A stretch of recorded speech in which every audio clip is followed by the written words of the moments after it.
Kondisi terkini Ukraina masih mencekam, suasana makin sepi dan sederet aktivitas masyarakat berhenti total. Hanya nampak para prajurit dengan mobil tank berkeliaran di sekitar lokasi peperangan.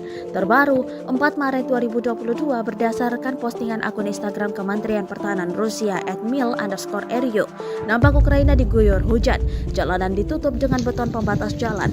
Tank Ukraina pun banyak yang hangus terbakar, hanya tersisa rangka bajanya saja. Sedangkan para prajurit Rusia tetap memberikan bantuan kepada warga Ukraina meski sedang perang. Tak hanya makanan namun juga pasokan air bersih. Disebutkan pada keterangan unggahan, tank angkatan bersenjata Ukraina yang hancur di Notuvo, pos dan posisi yang ditinggalkan di Sartan Javelin ATGM di jalan raya dekat Lebedinsky. Distribusi makanan dan air minum untuk penduduk di Berdyansk.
Sudah nonton?